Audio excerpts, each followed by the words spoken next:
This is Eternally Existential, a space for us to sit together in the threshold of paradox, pondering the parts of humaning that are both brutal and beautiful.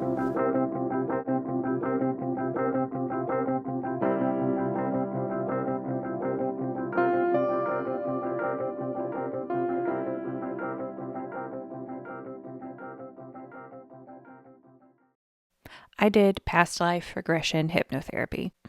What made me decide to do this specific type of hypnotherapy? I walked into John's office excited but nervous about our session. I had never done hypnotherapy. I'd never even considered it until a few months prior. He escorted me through the small waiting area set up like a home living room. The room was filled with warm, ambient lighting from floor lamps, next to a couch facing a fireplace, and sitting on top of a thick, deep red antique rug spread across the tiled floor. The walls were covered in beautiful canvases of art he painted himself, dispersed between shelves of books. At the back of this homely living room was a small nook where a massive plush recliner chair sat in front of a wall of windows, perpendicular to yet another wall of full bookshelves. "Please have a seat," he pointed to the recliner. I immediately felt at ease, and I sunk into the recliner's lush cushions. I had been apprehensive about having a male hypnotherapist since I felt that hypnotherapy is such a vulnerable modality. And as a woman, I have experiences that give me reason to be apprehensive about giving a man access to my vulnerability. But the type of hypnotherapy I was looking for was a specific modality that required a specific type of certification. And when I searched the Life Between Lives, or the LBL website, for certified LBL hypnotherapists near me, there was no one certified in my area. I expanded my search, and when I saw John's picture, his kind face gave me the feeling of a safe fatherly figure. I'm not usually one to be swayed by appearances alone, but I felt in my gut that I should give him a chance. So I reached out to him despite my apprehensions about having a male hypnotherapist. We had an hour-long phone consultation where he asked me many curious questions about myself and my reasons for wanting to have an LBL hypnotherapy session.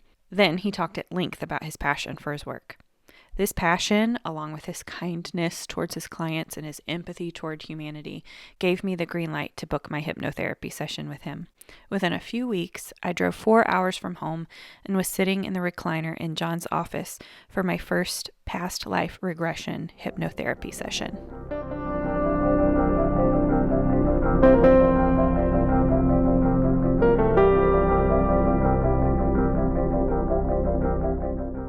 Six months earlier, I was scrolling my Instagram search page. "Have you been called an old soul?" the post read. I had, many times, and I felt like an old soul my whole life. Like I felt a deep sense of something beyond the time, place, and body in which I was born. I clicked the post and read through the slides where they talked about the idea of reincarnation, karma, the spirit world we experience between our incarnations on Earth, and the evolution of our souls.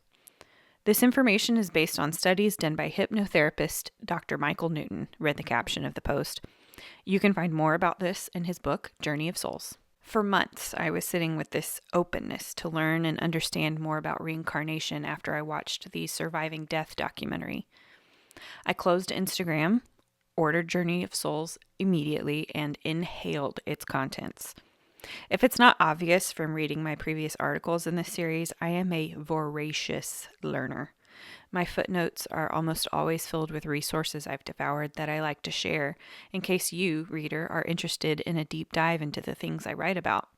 I try to satiate my desire to learn through reading books and watching documentaries written and created by people who are smarter than me and who have different lived experiences than I do. Even though I no longer believe in the Christian God for my own personal belief system, I do still believe in something bigger than us.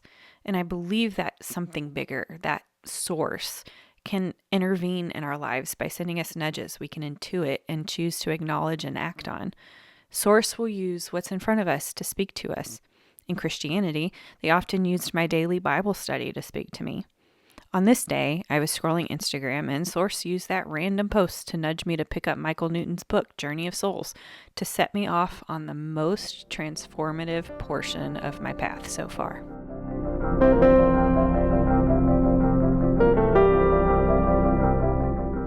Dr. Michael Newton was a licensed psychologist and a certified master hypnotherapist who discovered, through hypnotherapy, how to enable people to access the wisdom of the spirit world and their higher guidance while living their lives. In the late 60s, Newton was working with a hypnotherapy client to treat chronic shoulder pain. In the middle of his hypnotherapy session, the client regressed into a past life as a World War I soldier where he had been stabbed.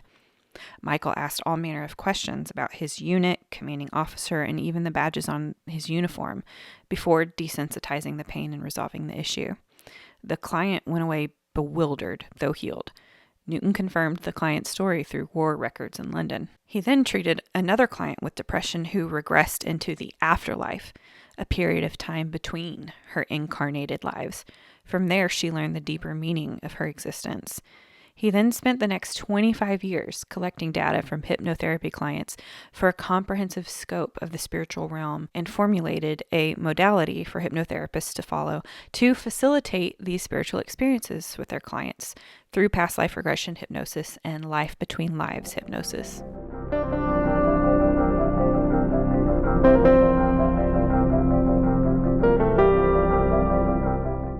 I devoured Journey of Souls along with several other books written by medical professionals who study and write about the afterlife, past life regression, and life between lives hypnotherapy. The only spiritual experiences of the afterlife that I knew that we could probably experience were through a medium, a Ouija board, or a seance. But I had no idea that there is long documented evidence of spiritual experiences through hypnotherapy.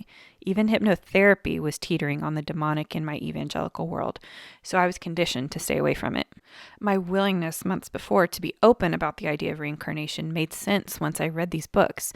I needed to sit in my discomfort and curiosity for a while so I could be open to learn this new information about LBL hypnotherapy.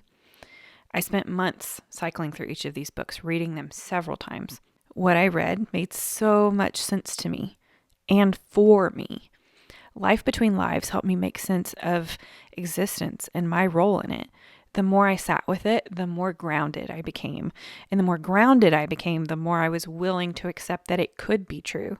It made the most sense for me, personally, in rebuilding a spiritual framework for myself than any other spiritual framework I had encountered in my deconstruction. It wasn't a structured religious system. It wasn't a hierarchical bureaucracy. The idea of our souls living multiple lives to learn lessons that help us evolve into higher forms of consciousness and divine love made sense for me. It helped me see the interconnectedness between every person and between humans and every living thing on earth. The concept of soul groups helped me see the spiritual importance of the relationships in my life, both the beautiful, life-giving ones and the ones that have been painful and toxic. This helped me make sense of my personal suffering. It helped me see the humanity of every single individual. And it helped restore my autonomy that was shriveled from years of sacrificing it to a cult. It helped give me a sense of purpose. In evangelicalism, I lived feeling like a constant failure because I wasn't making massive public waves for God like I had been told was my highest calling. I no longer had to do great, big things in the world like I had been taught was my responsibility. My big things shifted to my immediate world that I live in rather than focusing on the world at large. My focus became on what and who was right in front of me in my present moment. It could be as, quote, small as smiling at someone, taking a moment to notice another person, or letting them know in some way that they are seen and heard. These small actions with our fellow humans have immense value and matter intensely in this life. They are some of the most important parts of our existence as humans. But possibly the greatest thing I took from this is that my soul chose to live this specific life. I chose this exact point on the timeline, in this body, with this story. So whenever I have an existential spiral, which is often, it has helped me to remind myself that I chose this life for the experiences and lessons I'm meant to learn, and that nothing has caught my soul by surprise. And it helps shift my victim mentality into an empowering quest to learn the lessons I'm meant to learn in this life, and to grow into the highest form of love while I'm here.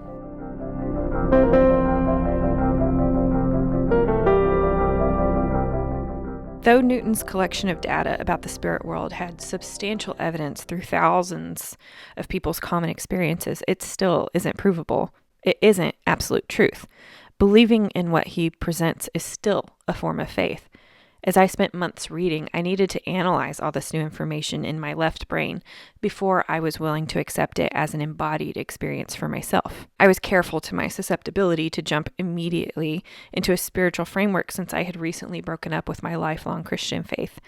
It's like when you break up with someone and are vulnerable for emotional connection with anyone to fill the void left from the breakup, so you know you need to take a moment to figure out who you are before making a commitment. There was nothing in Newton's work or the books that I read that tried to convince the reader to believe what they were presenting. There was nothing prescriptive.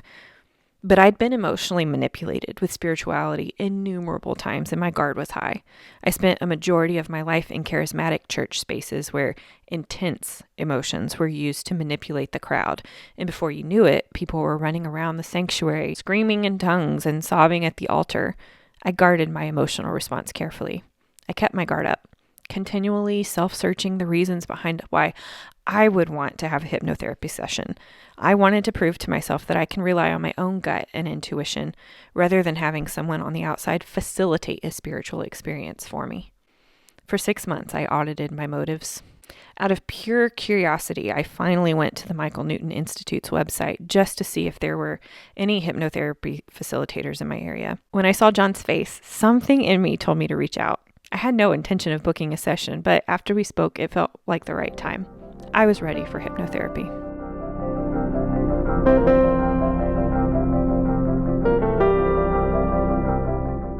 John sat down in a rolling office chair opposite me in the recliner. "Please feel free to make yourself at home," he said. I kicked off my shoes, pulled my legs up, and crisscrossed them in the recliner as though I was getting comfortable at home. He handed me a blanket, and we spent the first 2 hours doing an intake, where I told him more of my story, and he asked many questions that would help him facilitate my session as best as possible. "Thank you for trusting me with your story and with this process. It's an honor for me," he kindly said. "I'm ready to begin when you are." I uncrossed my legs, reclined the chair, and placed an eye mask over my eyes. I took several deep breaths and melted into the cushions, open to whatever was meant to happen for me in this past life regression hypnotherapy session.